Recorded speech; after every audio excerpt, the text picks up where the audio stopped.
आपदा का समय है। कल मैं मुख्यमंत्री जी इसके बारे में विस्तार से चर्चा करी मैंने और पूरे ज़िले के बारे में उनसे चर्चा हुई और समस्या का स्थायी समाधान करने के लिए बात हुई है कि समस्या का स्थायी समाधान होना चाहिए।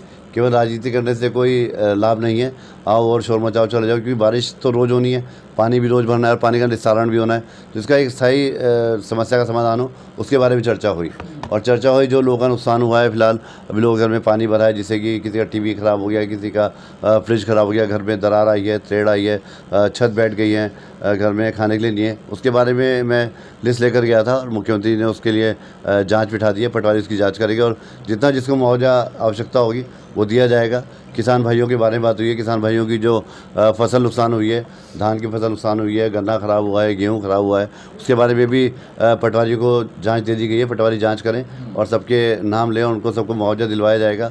और परसों हमारे सांसद निशंक जी आए थे, उन्होंने पूरा ज़िले का दौरा करा और मैं सोचता हूँ कि अधिकारियों की बैठक ली जो रात को, तो उसमें समाधान समस्या का निकाला गया है। पीडब्ल्यूडी के अधिकारी मौजूद थे, एसडीएम मौजूद था, तहसीलदार मौजूद था, एडीएम मौजूद थे। तो हम लोगों ने पूरा रोड मैप एक बनाया, प्लान बनाया कि साउथ सिविलाइज, मोहनपुरा और ढंडेरे का पानी किस प्रकार निकलेगा। तो उसके लिए हमने चर्चा करी और निशंक जी ने जो है यूपी के सिंचाई मंत्री स्वतंत्र कुमार जी से बात करी उस बारे में कि रजवाहा जो हमारे यहाँ है उसमें पानी की निकासी करी जाए फिलहाल, क्योंकि वही एक ऐसा आउटलेट है जो पास में है। बाकी जो ड्रेनेज है, आउटलेट है, वो थोड़ी दूरी पर हैं, 10-12 किलोमीटर की दूरी पर हैं। तो वहाँ ह्यूम पाइप डालकर और नाले का निर्माण कर निगम द्वारा 100 करोड़ 1 करोड़ रुपये उसका मंजूर है, वो नाला निर्माण शुरू कर दिया गया है। इसके अलावा एक बड़ा नाला 12.5 करोड़ का उसका जियो आजकल में ही जारी हो जाएगा। तो वो नाला मोहनपुरा और आकाशदीप और साउथ सिविलाइज के पानी को जो है निकासित करेगा। तो ये काम सरकार के है, सरकार लगातार प्रयास कर रही है, काम कर रही है और सरकार चाहती है कि समस्या का समाधान तुरंत हो।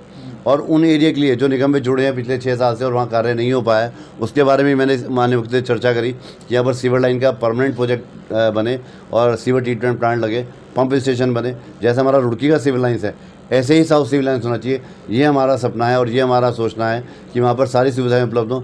जब निगम में हमने उसको जुड़वाया है, निगम का हमने विस्तारीकरण करा है और निगम में बजट भी है, तो काम क्यों नहीं हो पा रहा, इस बारे में विशेष तौर से चर्चा हुई। निगम की लापरवाही है, इतना लंबा समय निश्चित रूप से लापरवाही है। मेयर ने काम नहीं करा, मेयर ने ध्यान नहीं दिया। अगर उसको 5 साल काम करने के लिए मिले, उससे पहले भी 1.5 साल निगम बन चुका था और ये साउथ सिविलाइज, मोहनपुरा सब निगम में जुड़ चुका था, तो निगम द्वारा क्यों नहीं काम कराए गए। रुड़की में सिविल लाइन डल चुके हैं। 5 करोड़ रुपए का मामला भी आ रहा है।